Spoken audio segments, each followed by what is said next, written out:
Boker Tov. Today's daf is daf Kuf Yud Aleph in Bava Basra. We learn Parachenu Kol Beis Yisrael and Asun Batzar V'Shivya. Yesterday we started learning the issue of a man inheriting from his mother. You of course know that a man inherits from his father. We learned that the father's family is called the Mishpacha. Mishpachas Av called Mishpacha. Mishpachas Aim is not called Mishpacha. So the Gemara says we learned a few lines into Kuf Yud Aleph. Let's start again from the bottom of Kuf Yud. The last line, how do we know that a man inherits his wife? The Tan Rabbanim, the top of Kuf Yud Aleph.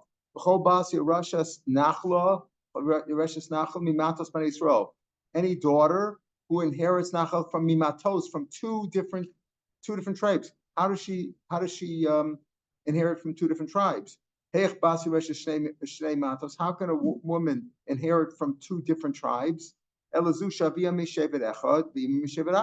Her father's from one tribe, her mother's from another tribe. Now we'll talk later on about those Sluffler weren't supposed to marry outside of the tribes, but that was maybe only for that generation. We'll talk more about that later on. But let's say she had parents from two different tribes, and she inherits them. She inherits both from her father. How would she inherit from her father? As we learned yesterday, if there were no brothers. She had no brothers, there were no sons. And she inherits also from her mother. Umesu, when the parents both, pardon? Wasn't that man already the father's? When the mother married the father? No. It still belonged to the mother. If, for example, whether it's Nechsei Son Barza or Nechsei Mulug, that land is in her family now, belongs to her. Now, Kol Mashakanisha Konabala, that's in terms of metaltalin, things that she acquires, but things that are in her family's inheritance, so to speak, that stays with them. As for now, that stays with her. Yes, her husband's entitled to use it, etc., and he's responsible for it, but it stays in her family. Even though he inherits her if she dies. If she's alive, though, it's hers. While she's alive, it belongs to her. So now, if both the husband and the mother and father both died, the daughter inherits from both. She inherits from both. So you see here that a daughter inherits both from her father, as we've learned before, if there's no brothers, and also from her mother. Because how could it talk about a daughter inheriting from her mother? The answer is she died. If the mother died, she would inherit him. It's also possible that the mother came into the inheritance after the father died.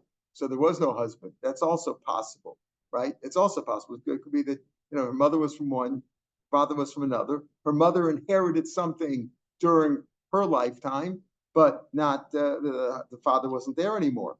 If the father, right, that's also possible. Or it could just be where he married her under the condition that that Nastam, if the land belongs to her family, it stays in her family. Okay, so now we see that a daughter can inherit from her mother as well as her father. Okay, we're talking about a daughter. A daughter inherits from her mother.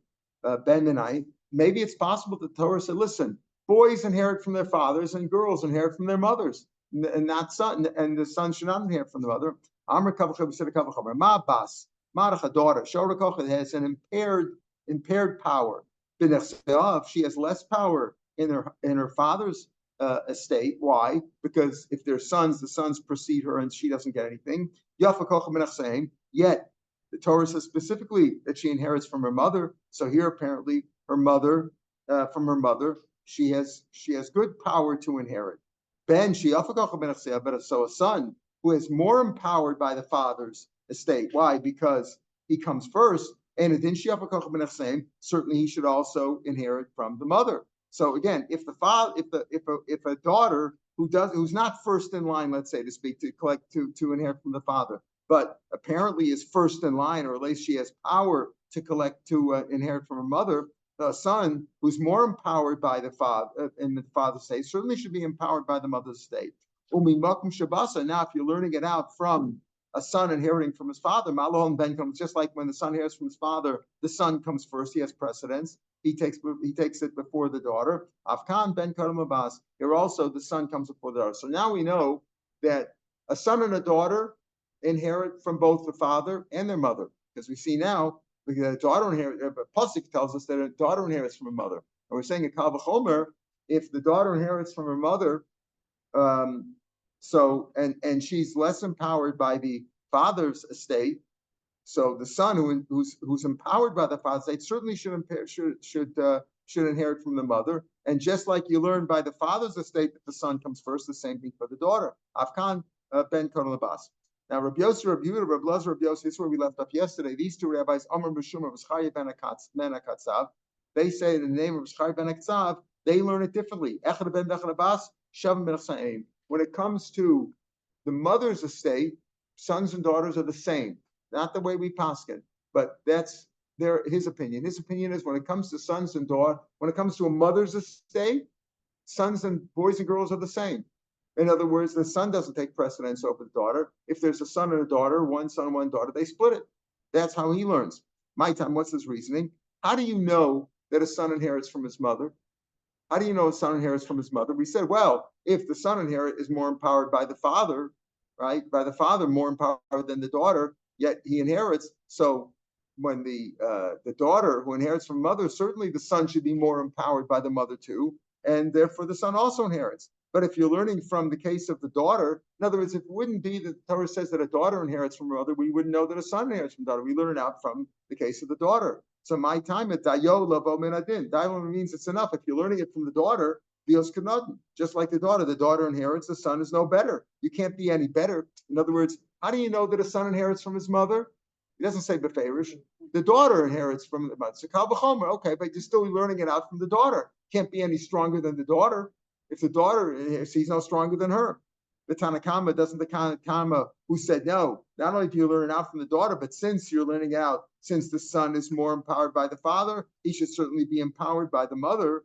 So the Tanakama l'dorshtai doesn't know Dayo daraisi. Dayo daraisi. When you learn a kal v'chomer, can't be stronger. The Tanya we learn mitin kal v'chomer Kate said. Every day we say the medrash in it's in Toras Kahanim. Rabbi Shmuel Omer. We start davening that way. Rabbi Shmuel Omer, the Yud Gimel Midos, Ator Dreshes Ben. One of them is Kal V'chomer. The Gemara over there describes in detail what's the Kal V'chomer case said. How do we know Kal V'chomer? Some of these things are Halacha Mashmi Sinai. The Kal V'chomer is learned out of a pasuk. It's the Vayom Hashem Moshe. When Miriam, Moshe's sister, was excommunicated, right? So we said, how long is she going to be excommunicated for speaking Lashon Hara? She was put, away for 7 days. So, Vayom Hashem said to Moshe, if her father had simply shamed her, spitting in her face, so to speak, he was disgusted with her. Halo tikom shivas yamim. Certainly, she should be shut up, meaning she should be put in excommunication for at least 7 days. Kavachom the Shechina. So when Hashem is angry at her, she should be even more. 14 days. She should go into Chayrim for 14 days. But you can't be. If you're learning it out from her father, if her father embarrassed her and put her she put her to shame, so she'd be away for 7 days. So the Shekhinah should be 14 days. But since you're learning out from the father, that's 7 days here also. You can only be as strong as the father. That's the source. If the source is 7 days, you can't extrapolate and say, well, it should even be more. It can only be enough as the so you see, everybody holds up dio. So we're saying, therefore, if the only reason we know the son inherits from his mother, yes, it's a kal v'chomer, right? But you still note the source is the daughter inheriting from her mother. We're saying if a daughter who's less empowered by the father is empowered by the mother, the son who's empowered more by the father should certainly be empowered by the mother. But how far do you go? So the Tanakama said, yeah, well, just like the son is more empowered by the father, he's more empowered by the mother. But the Chaya ben Akatzav says, no. You learn dio. If you're learning out from the mother, because it doesn't say beferish that the son inherits from the mother, only from the daughter learning out. You're learning out that the son inherits from his mother from the fact that the daughter inherits from the mother, can't be any stronger than her. So the answer is, so how does the Tanakama not learn dio? The answer is be'alma darash dio. Yes, dio is a way to learn, is part of the rules of kal v'chomer. If by a less stringent thing, this is the rule. By a more stringent thing, even more. However, you can't go any further than the source. The reason over US normally does learn dio, and therefore the son should be no stronger than the daughter. If you're learning out b'chlal that a son inherits from his mother from the fact that the daughter inherits from the mother, it shouldn't be any stronger than the daughter. They should be equal. They should get the same thing, like Reb Chaim ben Akatzav says. But the Tanakh holds v'shani yochid different over here. The Amakra mimatos. Matos from the two tribes. mothers and fathers. Makish mata'im lamata av. There's a hekesh between the father's estate or the father's tribe and the mother's. Mamata of ben come, just like when it comes to the father's estate, the son comes before the mother. Afmata'im also ben come bas. When it comes to the mother, also the son comes before the daughter. So that's the halacha. That's we go like the Tanakama, but we have these different opinions here. This other opinion, now he tells you a few stories. Rav Nitai, several of the he wanted to pass on in a real case. A mother died. She left a son and a daughter. Now we said if you leave a son and a daughter, the son gets the whole Yerushim and Torah. That's how we describe. Says no, they split it. So he wanted to pass on himself. Shmuel says, "Come on, Kizcharia, you're passing like Scharia, Ephes Scharia. That's nothing. His shita is meaningless. We don't go by that." Similarly, another story, Pablo Abed of the he also paskined in a real case that the son and daughter split the mother's inheritance. Amalei of Nachman said, "Mahai, what's going on over here? What are you saying? You hold like Scharia?" Amalei, the Omer of Chinan bar Shalmaya. Chinan bar Shalmaya said, "Mishmei," probably a variation of Shlomo. Rav Chinan bar Shlomo Mishmei the Rav. Halacha the halacha is like him. Amalei Zila Harabach. Retract that opinion. And if not, Mafikna l'cha Rav Chinan bar Shalmaya. I will pull Rav Chinan bar Shalmaya that you said who paskin that Scharia, I'll pull him out of your ears. Meaning, I'll put you in chayrim. I'll take that out of your mind. And it's good. Retract. That's not the halacha. So we see a few rabbis tried to paskin like him, except to split the Yerusha, and they were reprimanded and they were discounted. Rav Huna bar Chia, another story. He also wanted to paskin. He was about to paskin halacha like ben Akatsav.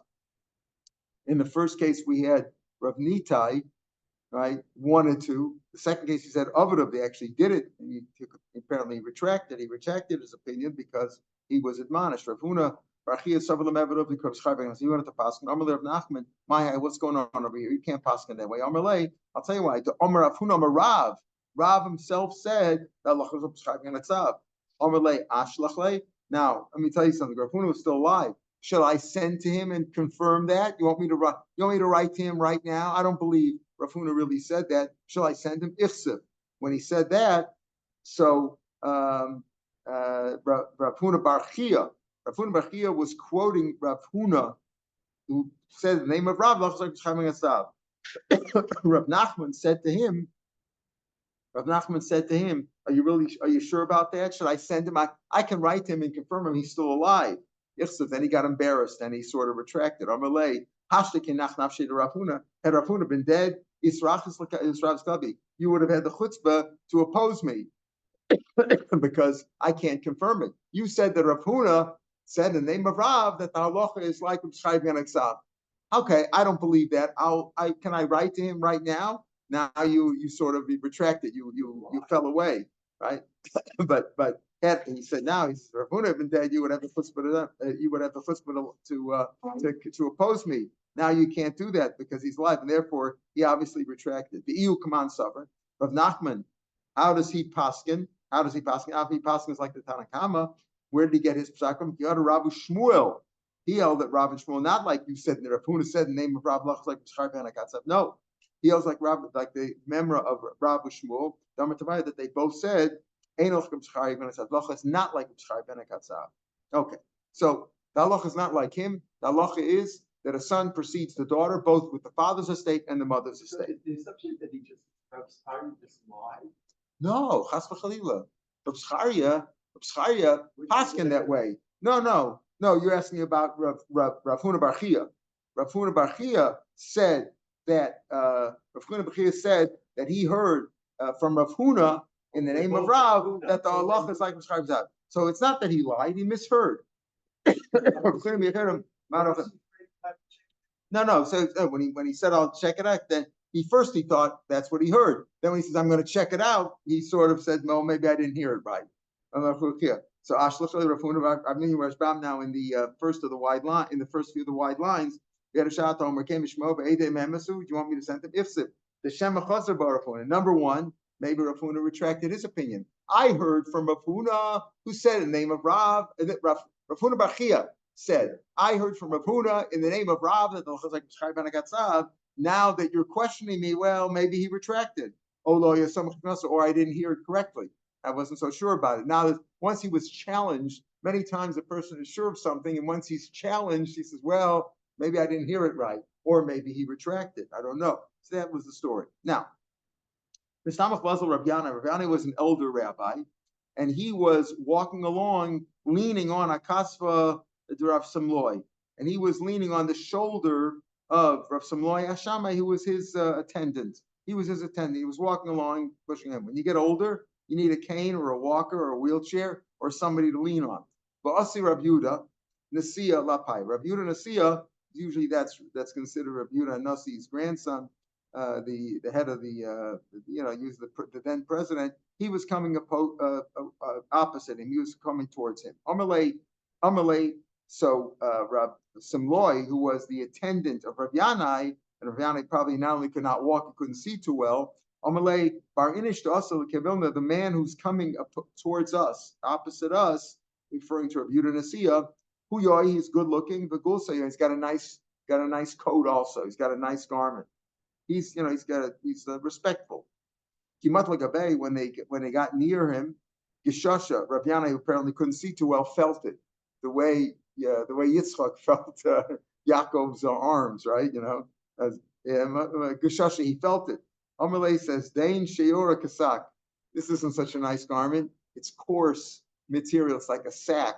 A sackcloth has different rules for Kabul Tumah. A regular garment, if it's 3 tvachim by 3 tvachim Kabul Tumah, a sock, which is considered a lesser garment, needs 4 tvachim by 4 tvachim. Anyway, he says this is not such a fancy garment. So maybe he was just saying, maybe he said it quietly, not clear. Okay. Boimine. Now, Rav Yuda Nasiya now met Rav Yanai, the elder, and who couldn't see too well, couldn't walk too well, but he knew how to learn. Boimine, he asked him this question. Minayim. Oh, that's why the story is brought down here. How do you know that a son precedes the daughter? We know, we've learned for a few blot already. The son precedes the daughter, and Ein Lo Ben, you give it to the daughter. That's the father's estate. What about the mother's estate? How do you know the mother's estate? This is our issue on this stuff. Yanai said, it says matos, like Tanakama, since it says Holbasio Reshes Nachla Mi Matos, when they show up from the tribes, Makish Mataim, we're talking about 2 different tribes. The mother's and the father's tribe, mother's and father's estate. But just like by the father's estate, the son comes first, precedes the daughter. If there's a son, the daughter gets nothing. The same thing with the mother's estate. Ben Kono Labas. Okay, good answer, right? Now that confirms our Tanakama. That's what the Gemara is doing here. Amalei, wait a minute. If you're saying that the rules of estate apply to mothers and fathers equally, Ima Mata Bechor Noto Pishnaim. Why don't you say this? When the state of the father, you mentioned yesterday, Kurt, right? That or the day before, the Bechor gets the firstborn son gets a double share, right? So So maybe when it comes to the mother's estate, also would the Bechor get a double share, right? We just said that a son takes his son and daughter have the same rule for mothers and fathers. That when there's a son, the son gets the Yerusha, or son or sons, they get the Yerusha, the daughter gets nothing. So why don't you say that? Why? Because there's a hekesh between the 2 different, and the same word Rashi explains. Matos, it's one word. It's not even Shnei Matos. It says Mi Matos. Both tribes are together. They have the same halacha. So if that's the case, maybe the son, a Bechor, should also get a double share in the mother's estate, and that's not the case. So Rav Yanai was upset by this seemingly foolish question, because it's not a foolish question, but it was a simple answer to it. So he was upset. So Rav Yanai said, Amar, he said to the Shamas, Amalei the Shamas, he said to his Shamas, that would be Rav Samloi, good, move on, carry on. Less than this guy does not want to Savi Lamel. This guy doesn't want to learn too much. He's asking questions which have simple answers to him. Farshim say, how could you put him down like that? Is that proper? And Farshim say that, when it comes to teaching, sometimes to make a kid more serious and to teach him, it's proper to admonish him that way. So because he told it to his shamas, go on. This guy doesn't want to. This guy's not serious. So say he's not serious. Not that it wasn't such a bad question, right? We'll see. What's the Rakabi's time of my? Why is it like that? If mother's estates are the same as father's estates for precedence of son versus daughter, why doesn't Bechor get a double share in the mother's estate? Time of my Amar Abaya. These are basic rules of inheritance. It's good to know them, right? Amar Abaya. The pasuk says, "B'chol asher yimatzei lo," right in the parsha. beginning of Kiseitze, it says, Bechor gets a double share. Whatever the father has, lo v'lo la, the father's, not the mother's. It says lo v'lo la. Okay, we have an exclusion. He gets a double share in the father's estate, at the father's estate, not the mother's. The Gemara says, wait a minute, is that general? It applies in all cases. Maybe that's only in a case. Maybe, don't forget, can the father and mother have different bechors? Yes, if there were different marriages. Maybe that's dafka by, let's say, a single guy who was never married before, who married an almana, who already had children. So his bechor is not to say she already had a bechor, right? And now he has a bechor together with her, right? Now he has a bechor. So maybe in that case where she had a different bechor, so her bechor doesn't get a double share, right? Because it's not his bechor. But let's say a single boy and a single girl got married, and they didn't have any prior children. They had one bechor together. So where it's a bechor for both this bechor is a bechor for both the mother and the father. Maybe he would get the bechor. He would get a double share in her estate too when she dies, because that's a different case. Maybe you said maybe that's only when his bechor is not the same as hers, but when it's the same bechor because they were married together, it's the first child for both of them. Maybe he would get a double share, not only in his father's estate but also in his mother's. Because we don't know, it's not totally exclusive. It's not exclusive.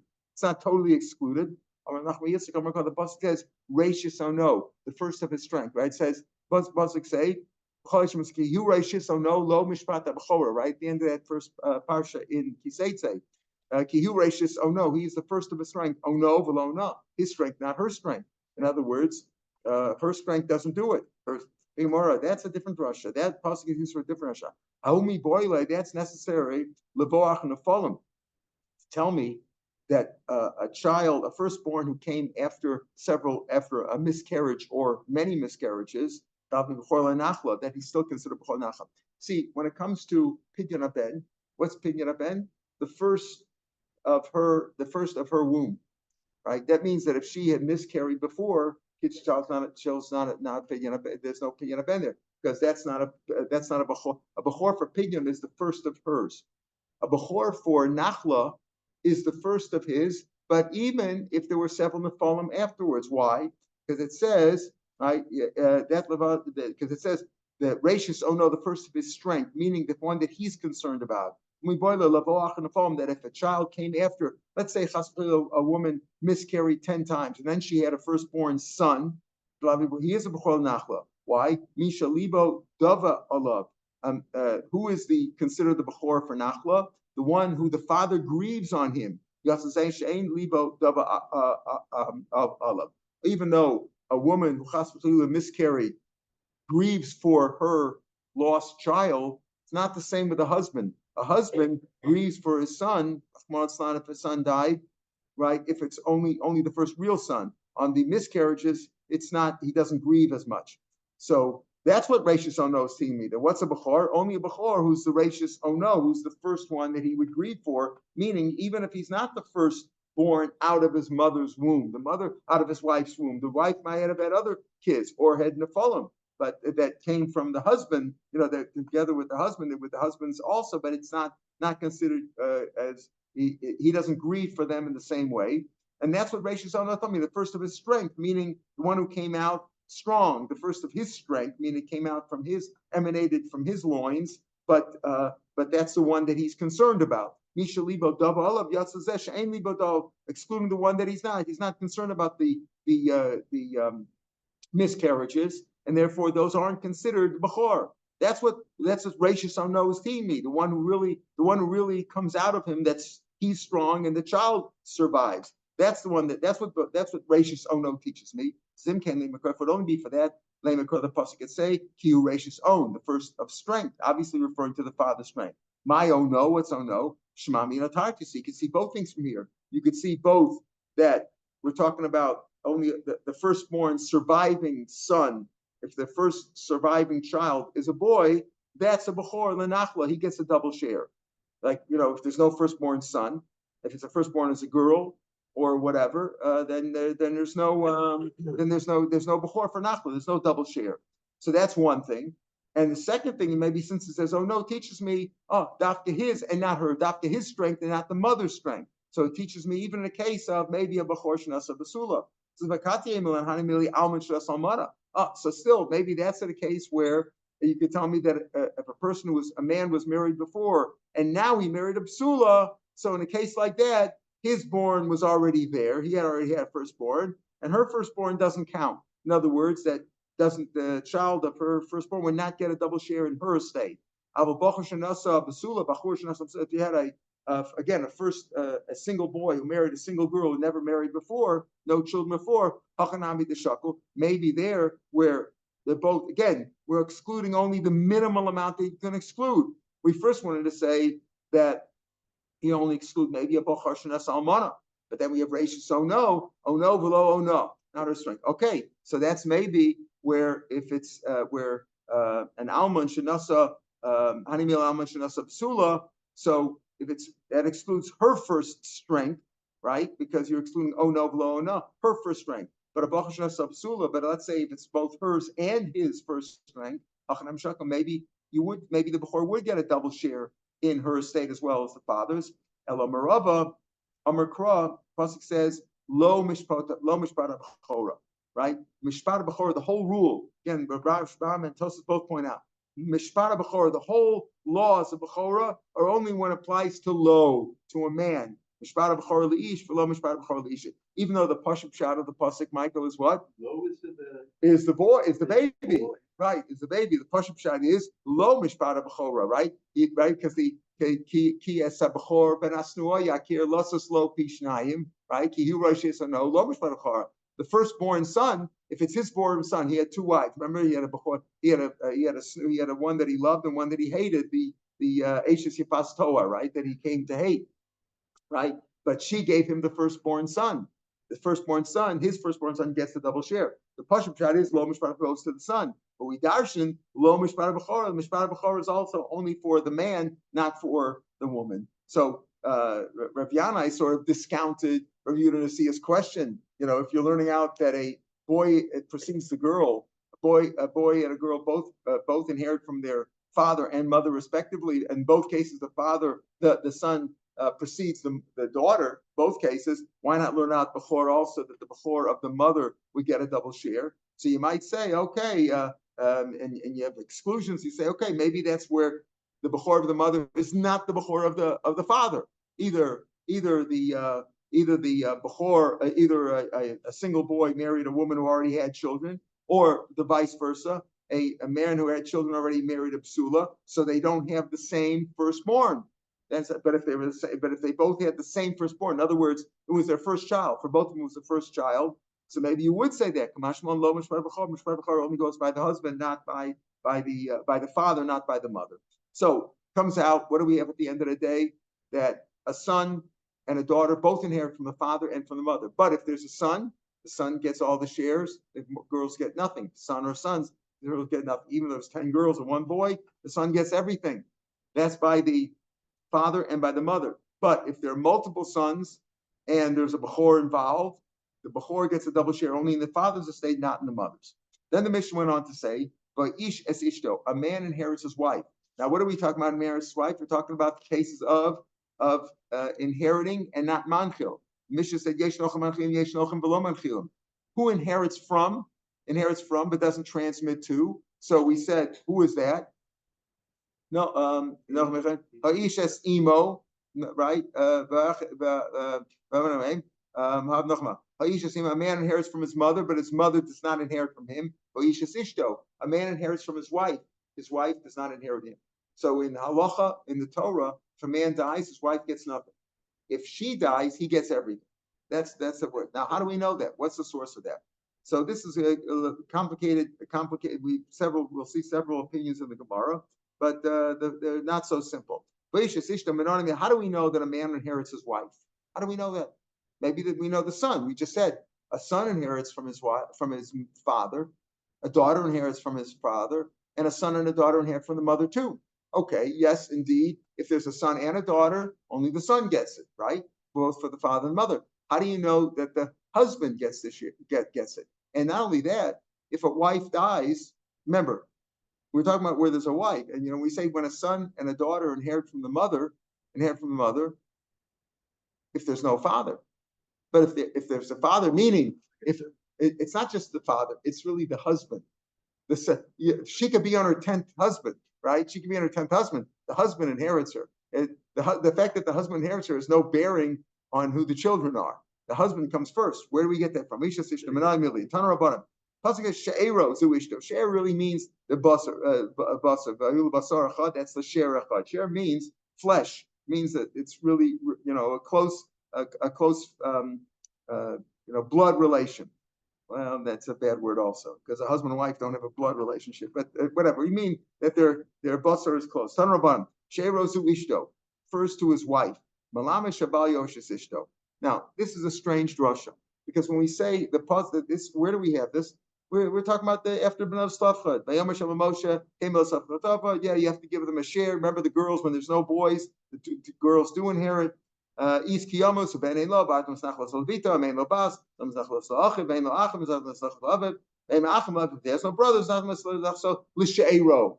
Now we learned before that she'ero is really the father, that the father comes before them, because you don't have a whole drasha. So how does the father come before the brothers? That's zakarav elav, because the son is closer to the father. Remember, because he takes the place of Yiyud and Sarachuza. So we said before that's drasha that we had before. The Shera really means the father. Now we're saying this Rush over here is the Shera means the wife. The wife. Shera is ishto, right? Shera is ishto. Okay. So he says, okay, maybe she should also inherit from him. If you're saying that a husband inherits his wife, right? So maybe she should also inherit. Tamaloma, v'yarash osa. He inherits her. Who yarash osa, and he yarashes osa. So v'yarash osa is quite good. Right? Even though the Pashup Pshat in this pasuk has nothing to do with the husband and wife.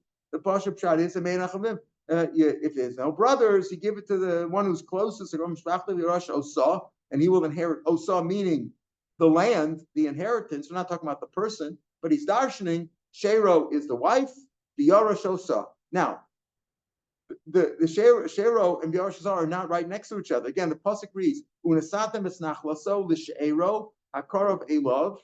So we're saying Shera is your wife and the Arashosa. You skip 3 more words and get to the Arashosa. A little bit difficult. That's right, refers to Nachla. And not only that, it's not written that way.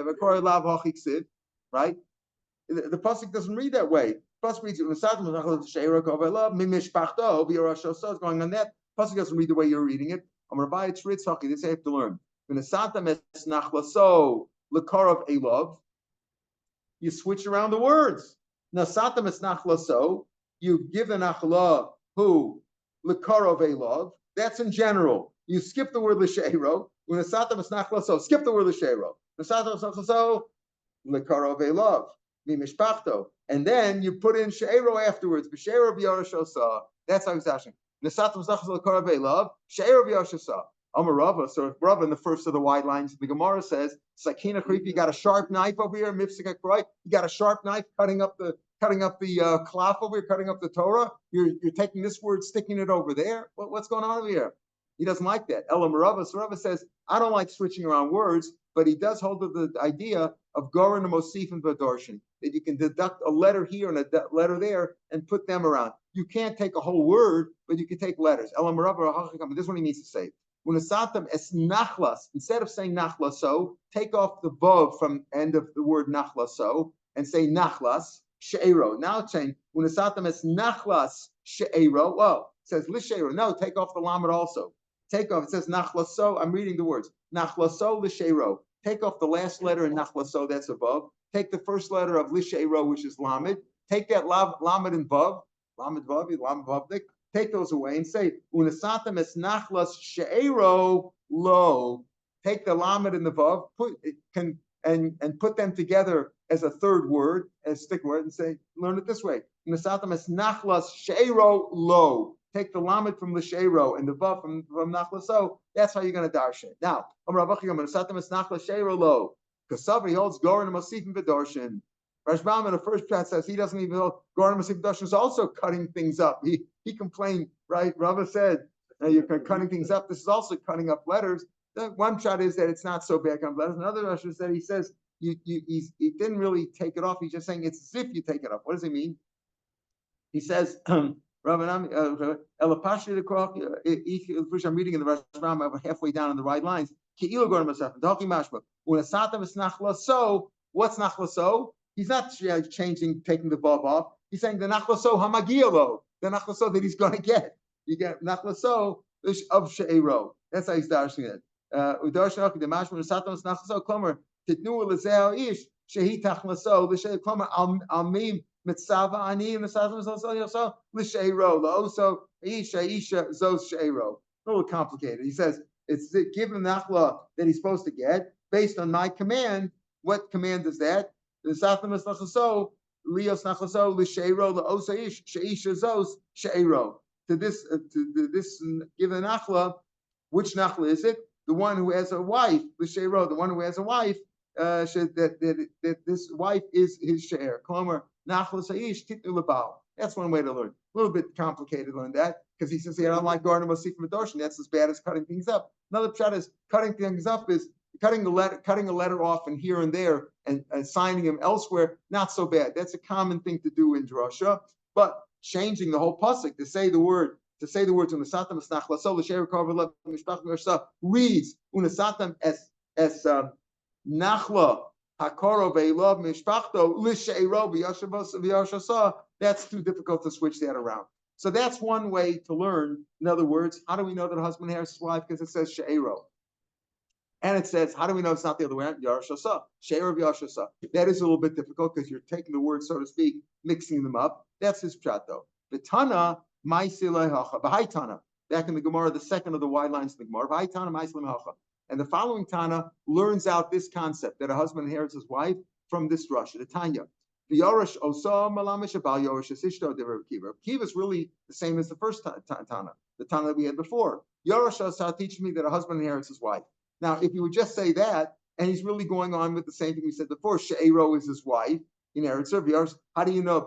How do you know that he inherits her, she doesn't inherit him? Yarashasa. If you learned the whole thing from Yarashasa, it would be a little simpler, right? Just don't take them out of order. Say, leave out the She'ero. Yarashasa teaches me that a man inherits his wife, not the other way around. But he doesn't really say it. I'm reading Rashbam now, about 10, 12 lines from the bottom of the page.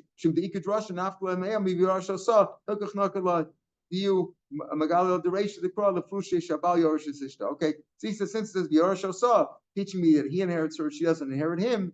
Right? In other words, the Yorashosah attachment, a man inherits his wife. Where do you see wife? So you'll learn that She'ero already mentions wife at the beginning of the pasuk. The words of Rav Kiva are pretty much the same as the first Tana. What's the other drasha of Rabbi Shmuel now that learns that a husband inherits his wife from a different drasha? This is from a different thing. Later on, at the end of Bamidbar, we know the story of No Safra. They came to Moshe and they said, "We have no brothers. Our father. What's going to happen to our father's Yerusha? It's going to nobody gets his Yerusha. It's going to disappear from our father. So no, give it to them. Okay. Later on, who did the Nosafah emanate from? From the tribe of Yosef, originally from the tribe of Yosef. So the tribe of Yosef said, okay, fine. You said they get the share. Fine, they get the share. Now they're going to marry people from other tribes. And what's going to happen? It's going to leave our tribe. Yosef, we had a lot of people. They're going to marry cousins. They're going to marry cousins and other people, other tribes. So the husband inherits now. And what was their complaint? That if they get the Yerusha, they marry somebody else, and then it'll go to the husband. Goes to the husband. That shows that a husband inherits the wife. That's what we go to explain now. Rabbi Shmuel Omer, back in the Gemara, the fourth line in the Gemara, fourth line in the wide lines rather. Rabbi Shmuel Omer, ain't it tzarich? You don't need that drasha of Yorash Osah and She'era and all that. When Pasuk says, "Kol basi Rosh Hashanah matos bnei Yisrael." When Moshe came back, Hashem told Moshe, after Yosef, the tribe of Yosef complained, we're going to lose our Yerusha. Because any daughter inherits from the tribes of Bnei Israel, like we said before, because she inherits both her mother and father. Right? She should marry somebody from her own tribe. Because if she marries from another tribe and she dies, that's what's understood. The husband's going to inherit her, and it'll go to the other tribe.